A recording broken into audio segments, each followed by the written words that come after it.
to everybody. And actually, I might as well just get going with kind of the intro stuff. So, yeah, welcome everybody. Hopefully you can see this slide okay, that says preparing for upcoming Cal Fire and Forest Service Wood Innovation Grant programs. I'm Vance Russell. I'm a private forest health consultant, but I also work with the Forest Business Alliance. Chris Sacco and Regine that are on the call as well are also part of the Alliance. I should say too, before we get into this, we are going to focus on Forest Service and Cal Fire, but a lot of this information that we're sharing with you today is useful for pretty much any grant program, especially state and federal grants. So when you're preparing proposals for other agencies, this information is pretty helpful for that. And it's even helpful for foundations or if you're going after private funding, although private funding tends to be slightly different. So as I mentioned, I'm Vance Russell with the Forest Business Alliance.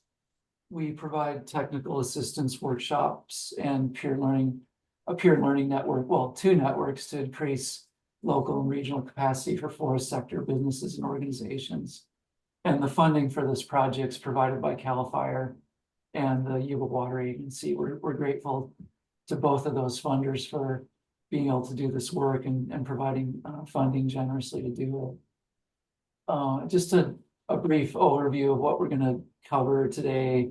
The two solicitations that we're going to talk about in particular don't have exact dates out yet, but they typically come out in the fall when they have funding. We're going to talk about eligible projects, what the different proposal components are, some funding trends with those projects or those funders, how to get ready, talk a little bit about SAM, which is required for federal funding, takes a little bit of time to set up, and then a little bit more about FBA technical assistance. Again, note that neither of these solicitations have been announced yet. Cal Fire has typically in the last 2 years had a Q1 period that they just passed earlier this year, and then they typically do a fall one. It's, we've been told that this is possible this year, but they still haven't confirmed the funding yet. But in past years, they've had a grant period that was due at the end of September. And Forest Service typically a similar period in the fall with anticipated deadline in December, January. They have a couple different programs that Chris is going to describe in a minute, and I'll hand it over to him to do so. Thanks, Vance. So, yeah, first we'll talk about the Cal Fire Wood Products and Bioenergy Program grant funds. Typically, well, in the past, Cal Fire solicitations have provided funding for 3 types of projects: business development, workforce development, and research proposals that have the potential to facilitate immediate benefits to California forest sector businesses and workforce. We're not sure if that third one will be included in the next solicitation, but almost certainly the business development and workforce development will be. The solicitation materials in the past have listed activities, eligible activities for funding, or activities that are eligible for funding. Additionally, the wood products team at Cal Fire has, again, previously listed preferred projects that it sees as being strategic in advancing the forest sector. Most likely, they will also list preferred projects in this next solicitation. Go ahead, Vance. You can see on the screen, and we'll share this presentation, some of the preferred projects from the last solicitation. You will be required, if you end up applying for an Cal Fire grant, you will need to fill out an eCivis application. The first 5 points on the screen will be required for all applicants, whether it's business development or workforce development type grant application. And then under number 6, the The specific information will vary just a little bit depending on the type of application you're completing. And again, this will all be on eCivis, which, as we'll talk about eCivis more specifically toward the end, it takes some getting used to. So you'll need to look at that early. Go ahead, yeah. In addition to the application, the eCivis application sections that you'll actually have to fill in, you'll be required to upload the documents listed on the screen as attachments to that application. Some of these are more challenging to complete than others, but like the business plan, for example, which was required for business development applications, can take some time. So make sure you look at those early and start developing those. You can develop a lot of these before ahead of time. You may have some of these already done. You can tweak for the application. So, but be familiar with these attachments that are required. Go ahead for the next one, Vance. This is the scoring on the screen from last solicitation. The important thing here is we encourage folks to become familiar with, as soon as the solicitation is out, take a look at the scoring and get familiar with the amount that's awarded for each different section, and then prioritize your resources and time to the sections that have the most points allocated to them. You'll notice, for example, that the project background, it actually takes it's only 10 points, and the budget's 20 points, and the project readiness is 20 points. So if you're gonna be spending time, we encourage you to spend more time on the budget and project readiness than the other ones, and you have to do them all, but again, just prioritize. Similarly, workforce is a little different, but also has pretty significant differences between the different categories. Moving on from CAL FIRE to U.S. Forest Service. The U.S. Forest Service Wood Innovation Grant Program, there's 3 of them. There's the Wood Innovations Grant Funding Opportunity, the Community Wood Grant Funding Opportunity, and then the Wood Products Infrastructure Assistance Funding Opportunity. We're going to talk about the first 2 in just a minute, but there is a third one out there. We just want folks to be aware that exists. So for the Forest Service Community Wood Program, that is the goal of that is to provide funding for shovel-ready projects. Again, it's on the screen, but to install thermally led community wood energy systems and build innovative wood product manufacturing facilities. There's an extra emphasis on assisting sawmills in economically challenged areas to retool and add advanced technology. And then you'll notice when the solicitation comes out, if it's similar to the last one, that there's an emphasis on using very stringent control technologies. So if you're considering applying for that, when you're thinking about your program, just be aware of those things before, or when you're deciding whether or not you're going to actually apply. Here are some examples of successful projects from the most recent community wood solicitation. There's only one up here from California on this list, and actually only one was awarded in the last solicitation to a California-based organization. In the past, more organizations from California have won, obviously, but that's from the most recent solicitation.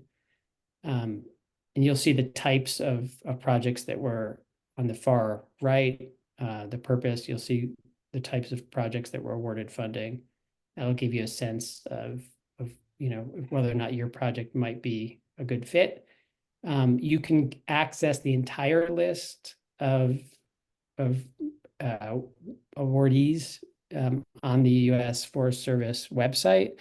And in the presentation, in the notes, there's a link to that. So you can, if you want more detail, we'll share the presentation. You can go to that link and take a look at all of the recent awards. The next, the Wood Innovation Grant Program.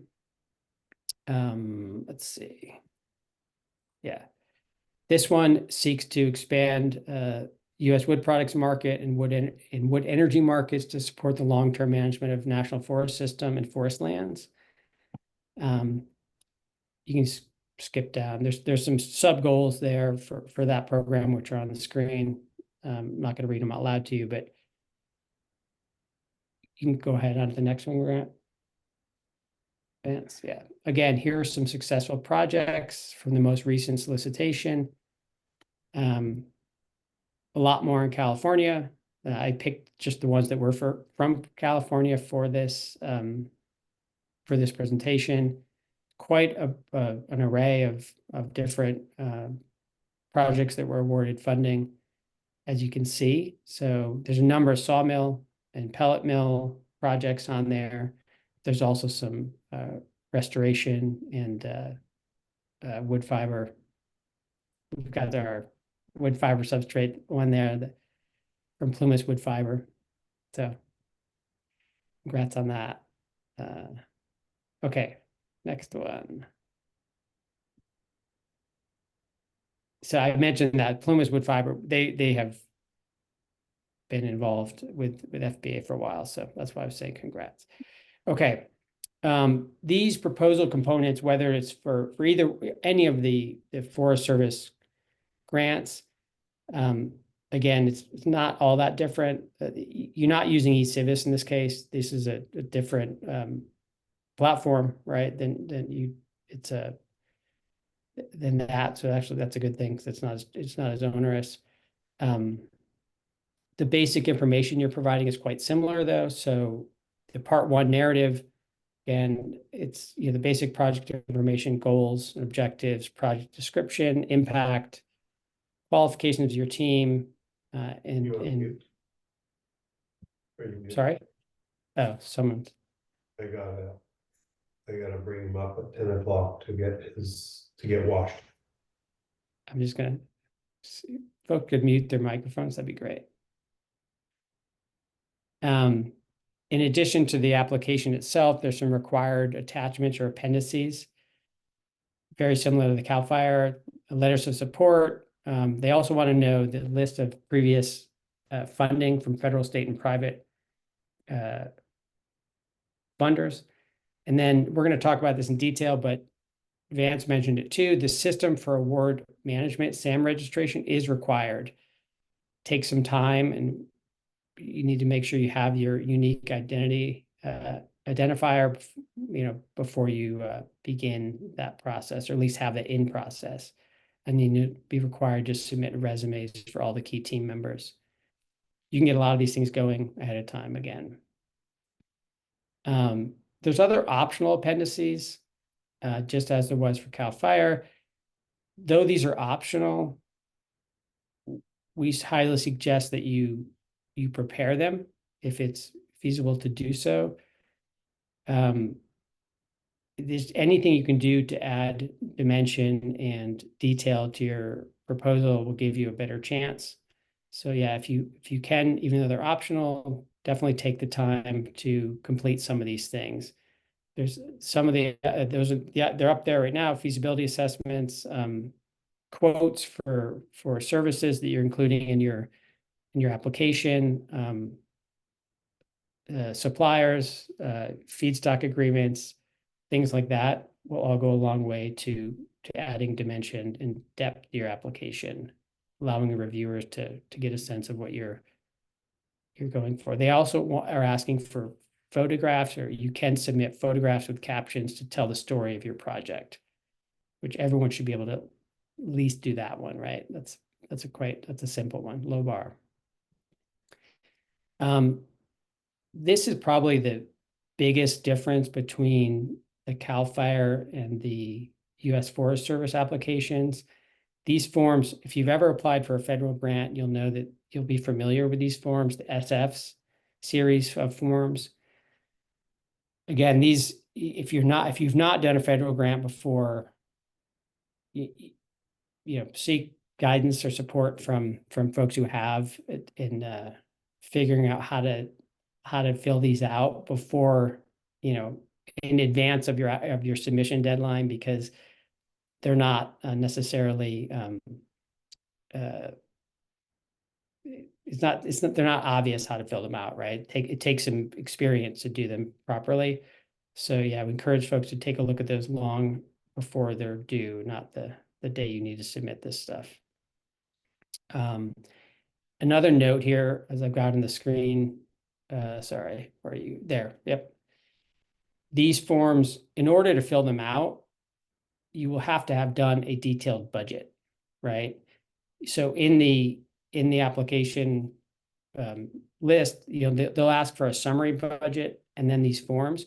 But in order to complete the summary budget and the SF series of forms, you actually need a detailed budget.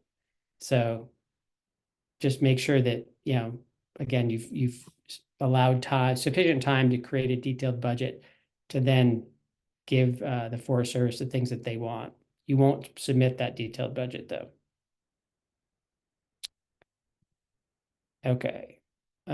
Application scoring, same thing I said before in terms of being familiar where the points are and prioritizing where you spend your time and resources. The biggest project goal and objectives, 15 points, the project description is 35, project impact is 35, and then the qualification section is 15. So, the bulk of your time should be spent on project description and project impact, which is 70 of the 100 possible points. Okay. Things you can do now. So I've said this throughout the previous slides, but getting started early on these, whether it's CAL FIRE or US Forest Service, is really important. Things you can do, and we encourage people to start doing as soon as possible, is go ahead and take a look at previous solicitations. That'll give you a sense of, there may be some differences between the ones that come out later this year, but they're going to be very similar in many respects. So take a look at previous solicitations if you can get a hold of those. For CAL FIRE applications specifically, we encourage people to create an eCivis account and explore the site.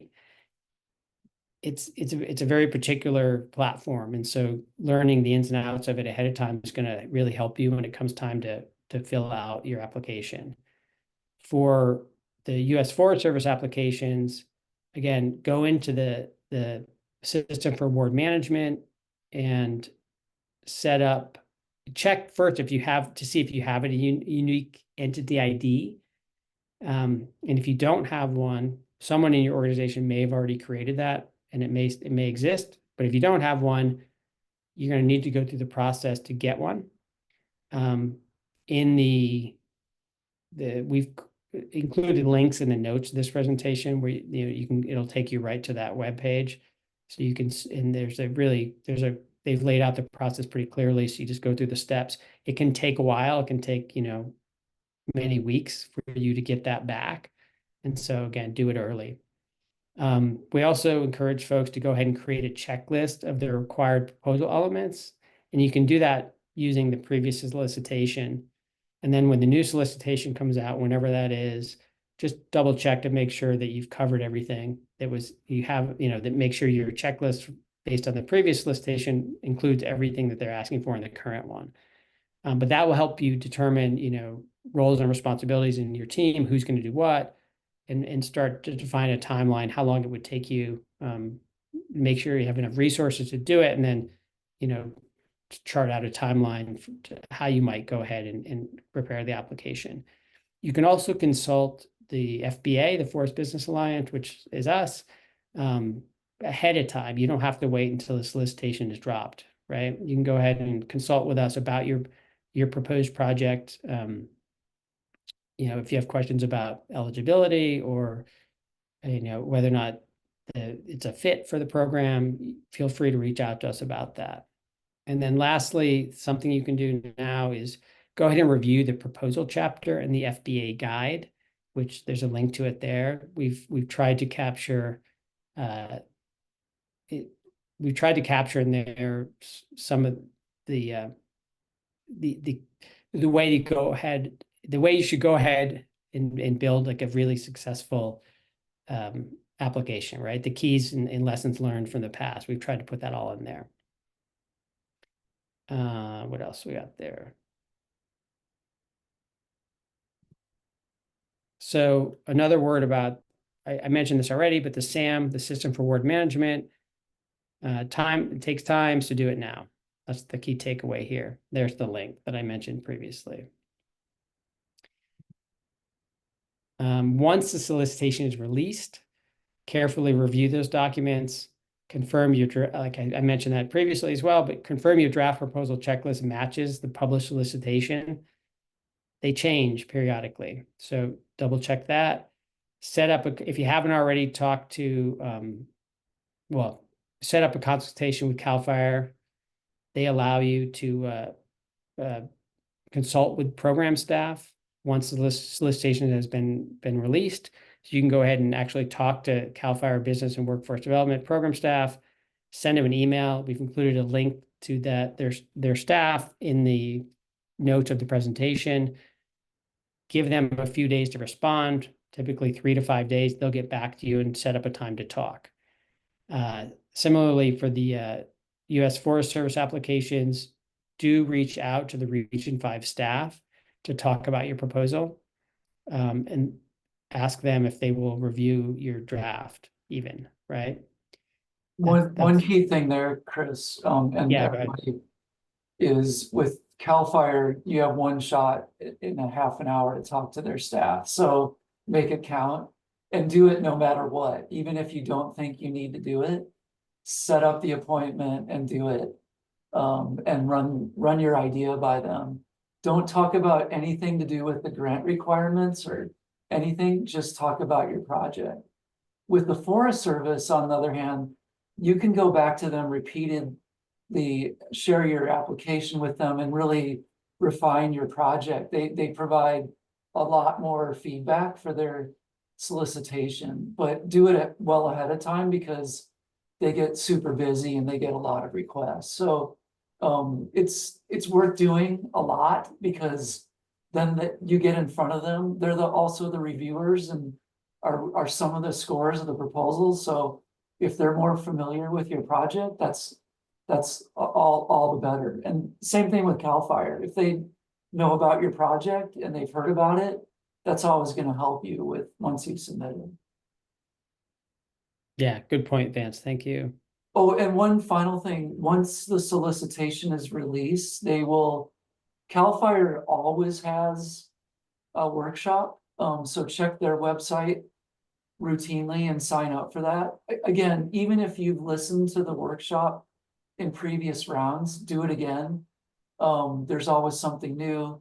And there's always really interesting, different questions that are asked at the end that will give you a lot of insight. It's worth asking a question yourself as well, especially if it's about a specific thing to your project. With Forest Service, they do workshops, but it's at a national level, so it's much broader, and it's not as specific as the CAL FIRE. Great points. Thanks, Vance.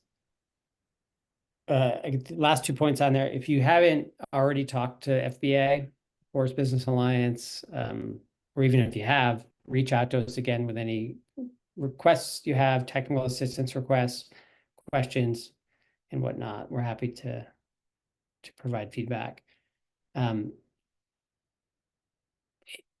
Just don't wait till the last day. That's, aim to submit your application ahead of time, 3 to 5 days ahead of time. You may not achieve that goal, but at least you will have you'll avoid hopefully sending it the very last day, right? Start early, submit early. All right, go ahead, Vance. Over to you. So just a couple of trends that we've seen from the start of this is really thinking more about CAL FIRE than Forest Service. When they started the program, they had a lot more funding than they do now, and the proposals and the projects that get approved have become increasingly competitive. I think in the last grant round, they received about 70 million in requests and they funded 17 million. So that, I mean, that gives you an idea of the odds, basically. You know, what they're funding and not funding has changed as well. They're doing a lot fewer feasibility studies, and they're really focusing a lot more on shovel-ready projects that are employing people and treating biomass, or creating forest products.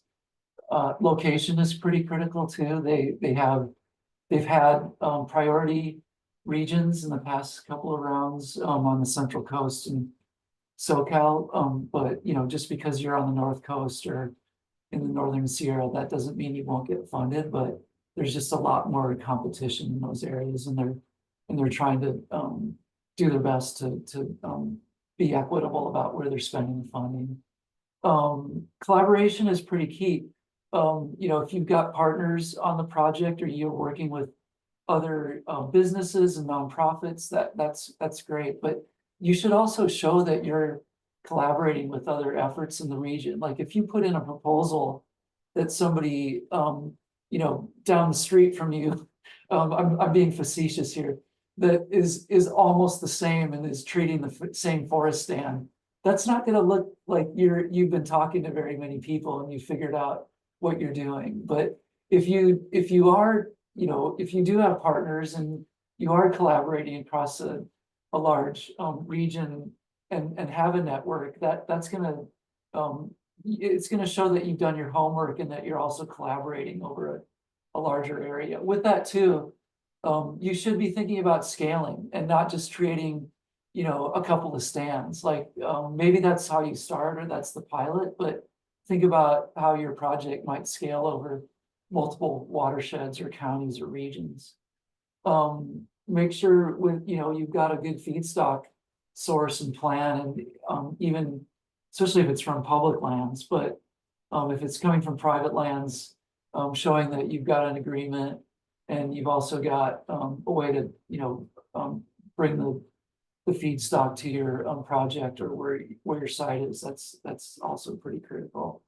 In the last couple of rounds, they've added greenhouse gas and benefits narratives. We won't go into that here, but we had a workshop that we have a recording on the website that if you need to, and they have it in the next round because they had cap and trade funds as the source, and they had to show that connection that was required in the last round. Just we've already talked a little bit about the Forest Business Alliance, but just to reiterate, we're really doing three things: direct technical assistance with our expertise to folks in businesses and nonprofits that are doing forest health and wood products projects. We're offering workshops on key topics like proposal writing, and then turning it on those two sort of more technical assistance, expert-driven models on its head. We're developing peer learning networks. We've got a tribal one that's going to start. We already have a peer learning network that's going, that some of you are members of. But the real focus in the peer learning network is that you or local capacity exists and that you can learn from each other or do self-directed learning when you don't know how to do something or you don't have the expertise to do it, or your peers have the expertise to do that and you can seek them out to create that learning. You don't have to rely on experts. As Chris mentioned, we've got a series of documents. This no longer has a password on it. It did in the past, but you can go straight to the website, click on templates. And what we've tried to do here is create documents like this budget guidance down in the middle here, number 6, that help you create a budget in Excel that you can cut and paste into the eCivis platform. It just, you know, makes it easier to create your budget and get to the, you know, to getting it into the document. And same thing with the scope of work. You know, typically CAL FIRE, the grant solicitation package is about 50 pages. So you've got to translate that into what your project is doing and into your scope of work. We've tried to shortcut that and get you going in a Word document that you can then expand upon, and get going more quickly with typically the required things, in there. And as Chris mentioned, like with Forest Service, the SF 424 for the budgets, we've already created a template for that, so you can get going on that right away. And not create your budget, from a PDF document. And then just to mention this one more time, if you go to forestbiz.info, we're trying to package a lot of these templates and information into bite-sized pieces, or into, if you're familiar with story maps, into, shorter article-like pieces to get you going. If you're looking at developing a program, or, your business, how do you get that going? And really that is a prerequisite for you to develop a proposal on a project. We've worked with a lot of groups that go straight into the project, and they're more letting the proposal solicitation guide what their organization is doing, rather than having a strategic plan and letting that guide what their projects are and how they apply.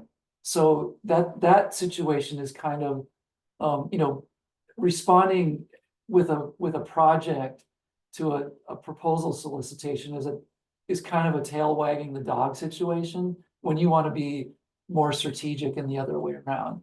So the program design chapter is designed to get you going. The proposal chapter is more about developing your project and the budget, and that kind of thing.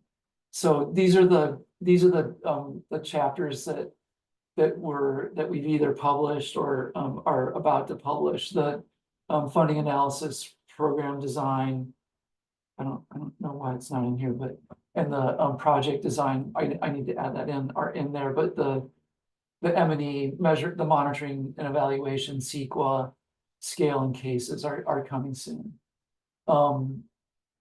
And this is just the contact information. Our website is forestbusinessalliance.org. You can contact us anytime to request technical assistance or ask questions at this email. These are all on the website too. And then the guide, as I said, is at forestbiz.info. And I'm going to hand it back to Chris. We've got a homework assignment for you all if you want to get going and start getting ready. It's not required. You don't have to do it to take part in the next seminar, but we're saying that if you kind of wanted a little kick in the pants to get going, this is what we're going to ask you to do.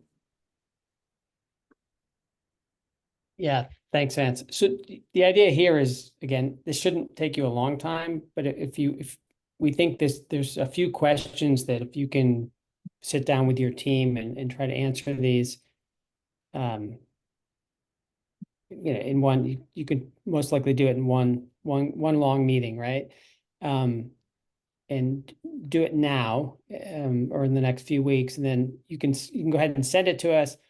We're happy to take a look at your responses, and provide you some feedback. But the questions basically, again, they're in the notes of the presentation, but in terms of grant readiness, think about, describe why your project is needed. Talk about that. Is there a real need for your project? And then based on your initial thinking, just do a back of the envelope budget. And we actually have a tool for that in our templates, how to do a back of the envelope budget. Like, is it reasonable? Whatever you're planning to do that quick budget and see how much that might cost you. How much the project would cost you. Think about what needs to be done and how long it will take, all those kinds of real basic questions, and just write them down. That's about the grant readiness piece. The project readiness piece, we have a few other questions. It's, where will your project take place? Do you have an agreement with the landowner? What sort of permitting would be needed for your project? Who will your partners be? What different roles will they play? How does the project align with your existing business plan, if you're a business, or your organizational mission and program goals? And does the project fit with the grant requirements? US Forest Service or CAL FIRE, whoever the funder is.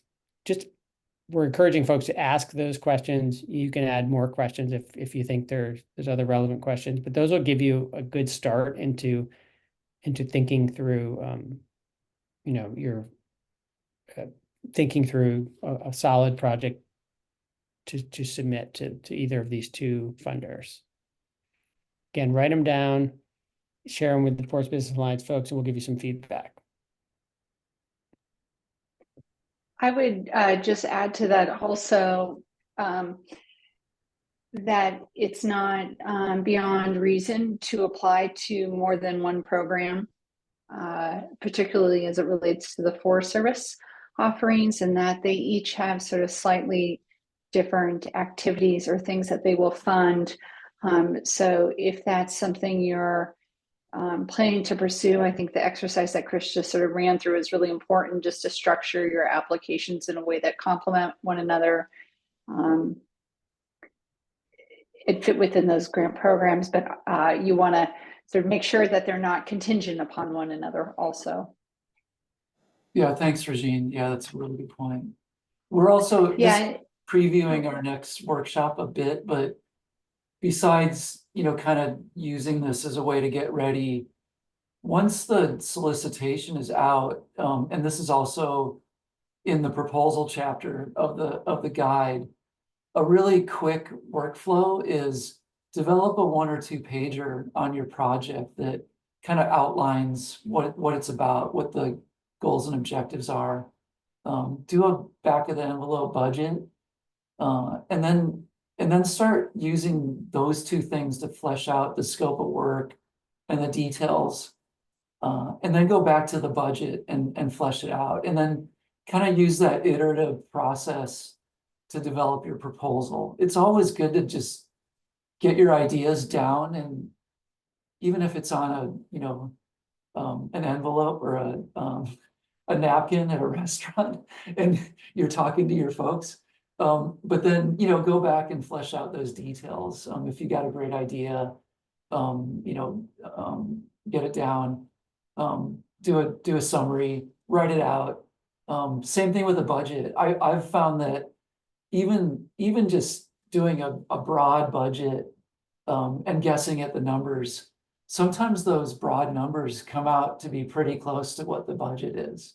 But it's, you know, you need to do the detailed budget and have defensible numbers, so that you know that you plan that right. But, you know, you shouldn't spend days on end, you know, detailing every single thing in the budget, you know, either. So get it close, have it be defensible, and then, you know, start, you know, go back to your scope and rewrite that and make sure those 2 things are interacting and self-supporting. So with that, any questions or comments or anything to add? Jeff had a question in the chat about the differences between the 3 different grant programs at the Forest Service. And I don't know if you want, I can run through that if that's helpful, or Vance, if you want to. You're probably the most familiar with those. Yeah, so there's the 3 programs: the Wood Innovations Grant, Community Wood Energy, and Wood Product Infrastructure Assistance. The Community Wood Energy program, your project has to have a thermal element to be eligible for that. So if you don't have that, don't even bother pursuing that. That said, if you do have a thermal energy component, maybe it's a boiler component or some sort of innovative use of thermal energy, such as for space heating, housing, or commercial buildings, that program has $1 million cap.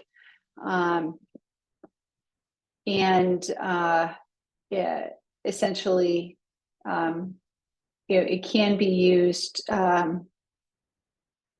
It can be used for projects that are close to being shovel ready or shovel ready. The Forest Service has had an emphasis on that.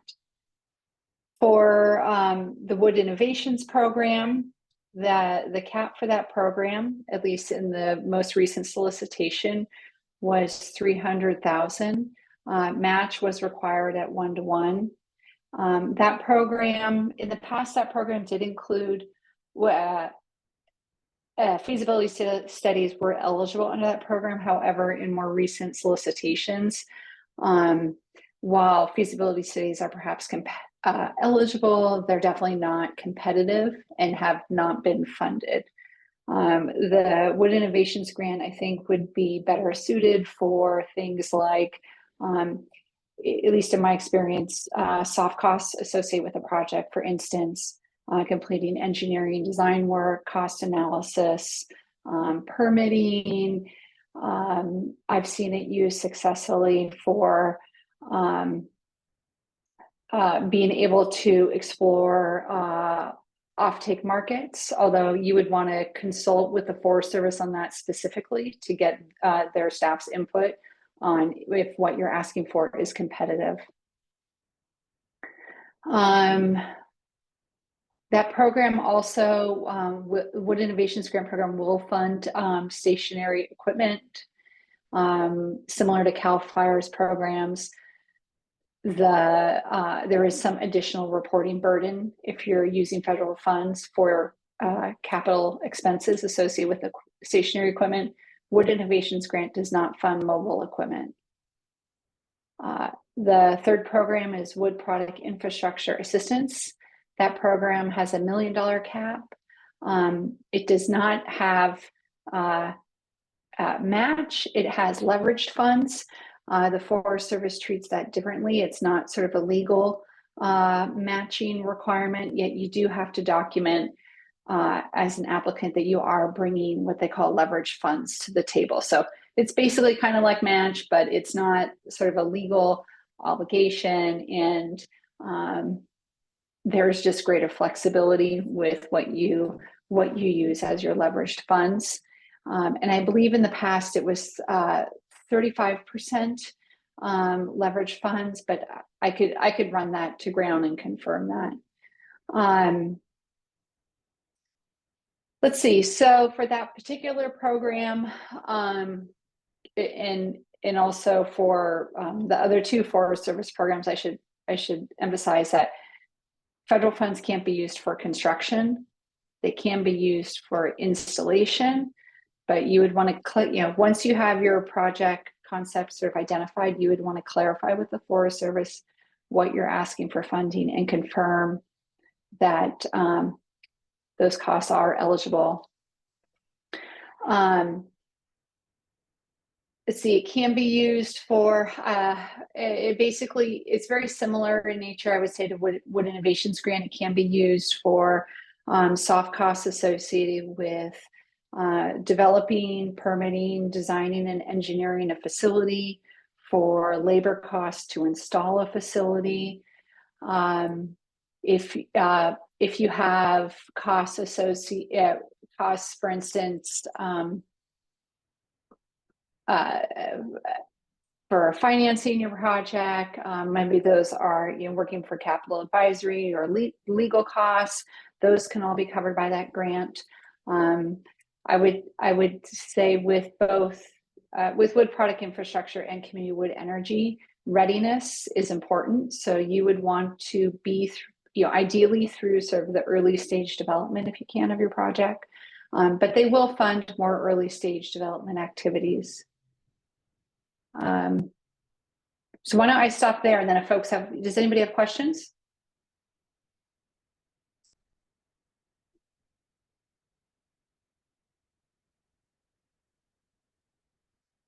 Okay, yeah, if you have, feel free. Yeah, sure. And Jeff, as you sort of take a look at the past guidelines, and if you have questions, feel free to reach out. And these solicitations, I would say the Forest Service is really consistent. These solicitations have, they come out year after year. I think it was 2 years ago, they issued 2 solicitations in 1 year, which is the first time I've ever seen that. But the programs are pretty reliable. So you could potentially target one program and then, in another year or two, target a second program. Or I've also seen it where applicants have applied to 2 programs and been at the same time and been successful in that way. Mhm. I would just mention too, with the Forest Service, for their programs, they have a fillable PDF form that they developed last year. And it's a total pain to work in. So I would encourage people. I don't know if I don't think we've yet done this. I can't remember if we did for Forest Business Alliance or not, but you would, if we haven't, you each could basically, work in Microsoft Word to develop your application, and then and track your word count. And then once your application is finalized, drop it and copy and paste it into their PDF form. Their form is a real pain in the backside to deal with.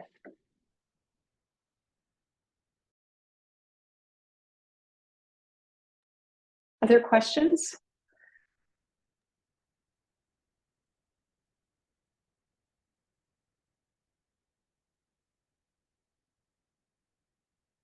I guess we covered everything. I know. The September 30th and like December 20th seem really far away, but I think, as Vance mentioned, it's good to start thinking about your concepts and kind of fleshing out your proposals and your budget, and doing that early consultation with both Forest Business Alliance and the Forest Service regional staff. I think it will help you to develop a more competitive proposal.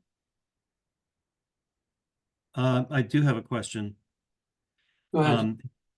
It's outside of the scope of this, but I'm just wondering if you can give me some general indicators. I'm thinking of applying to the California Energy Commission for money to get a gasification set up to make electricity for the biomass processing operation that I'm going to do. So to buy the equipment for biomass processing, I'm going to look at CAL FIRE and Forest Service. But to get a gasification set up, I'm going to apply to the California Energy Commission. Their applications are daunting. And of course, I don't expect you to go through all that today, but just, do you have any resources of people who have expertise in these Energy Commission applications? And can you point me towards any resources that would help me in that application? Yes, they I'm not, I want to say the Watershed Center has applied and received funding, but I need to double check that, and we can connect you to those folks. Would Martin Twyer be the person to talk Martin to? would be a good person to ask about that, yeah. And again, I'm not 100% sure they've applied. But several years ago, there were a number of folks in the biomass, in a earlier iteration of the biomass work group that Martin runs now, that applied for CEC funding and were successful. It was mostly feasibility and research type work. So I'd have to dig up notes to find that, or maybe talk to a few folks, but we can kind of try to track something down. But definitely talk to Martin and see if that makes a connection with him. I would just add, so the Watershed Center did apply on behalf of the North Fork Okay, Biomass yeah. Program Facility. Yeah. I think Angie Lottis, who's no longer at the Watershed Center, speared that application, but I know that that grant is still being implemented, and Martin is the one who's overseeing that, so he would be a good resource. The And you Sierra can Institute. Sorry, Regine, you can try to Okay. track down Angie too. She works for the State Department of Parks and Recreation too. If you really want to talk to her about the application, I can connect you to her too. And I would add, the Sierra Institute applied for a grant. That was for the thermal heating installation. I think it was at Feather River College or the county building there in Plumas County. And I don't remember who specifically at that organization spearheaded the application. When I worked, oh, sorry. oh, go ahead. I say, when I worked for Camptonville Community Partnership, I spearheaded an application to the CEC's EPIC program, which was funded for the Forest Biomass Business Center's Biomat Program facility. And I can tell you, prior to, in that particular case, the application was very daunting. It was really heavy on the engineering side of things. And also, this was a number of years ago. This was probably like in 2018 or so, maybe I think it was 2018. Anyhow, for that application, there was a research component. I brought in UC Davis, and I also brought in a consultant, ICF, who had a contract at that time with the US Department of Energy. And they, I can dig it up, Jeff. There was a program at the DOE that ICF was involved in, ICF being the consulting firm. And their engineers, they helped to develop the proposal, verify the technologies, and ultimately were part of the grant sort of implementation, which is how I was able to pull together that application. Your situation might be different. You might have engineers you're working with, or maybe you yourself are an engineer, but there were, as I recall, about, it was maybe like 15 different elements to that application, some of which were really heavy on the technical side of things. I would also just add CEC grants, at least the EPIC grants, are really, they make working through eCivis and CAL FIRE look like a walk in the park.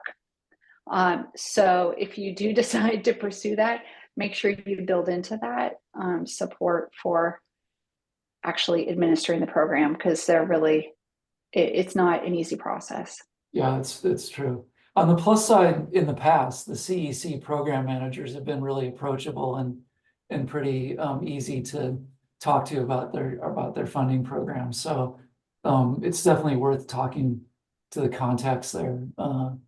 They also will sometimes show up to the Board of Forestry meetings when they've got a solicitation out to give a update on that. So it can be worth listening in on that, to that meeting, or signing up to that listserv through Katie Harrell, and looking at the agendas when they come up. In general, is there intent to fund smaller gasification operations that, or do they want to go for the larger ones, 5, 10, 30 megawatts? The program that I'm most familiar with is EPIC, which has not been solicited in more recent years. And that really had a focus on technology innovations. So that was how these sort of smaller scale bioenergy projects were framing their projects. That's what's open right now. Is the EPIC is open right now, and it's due September 13th, I think. Yeah, those are so more smaller scale. Yeah, and I think innovative. So in the case of the project that I was part of, we had part of our technologies were innovative applications of existing technologies, in that particular case aimed at lower emissions and decreasing water consumption than would otherwise be possible with sort of technologies that were deployed at that time. So you would want to, your gasification is well proven in Europe, less so here, but you would need to really make sure that you've got some sort of innovative element for your project, for your technology specifically. Okay, if the guidelines are what they've been like in the past. They're looking for innovations as opposed to existing established technologies. In the past, I haven't looked at the guidelines for this current solicitation. Yeah, I went through it pretty carefully, and it seems to be a strong emphasis on providing renewable power for industry, so that industry is not pulling off the grid during peak periods. That seems to be a strong influence, requirement, idea, intent. We'll take a look into that, Jeff, and also give you some contacts. We probably should wrap up. Chris and I know some of the rest of you probably have to get on calls in a couple minutes, but Any last question or comment? This is a two-part series too, by the way. We've got a second workshop in a couple of weeks on is it the 17th? I forget. It's in the sign up on the website. And also remember the homework assignment of answering the questions. Send those to us by July 10th, did we say, Chris? Yeah, and it's the, we'll share the presentation so you can see the actual questions. Yeah, and the recording as well, that'll go up on the YouTube page. But yeah, thanks everyone for coming in, and we'll see you for the second workshop, and also hopefully see you in August for the August 15 workshop on business resources. Thanks, everyone. Bye. Take care.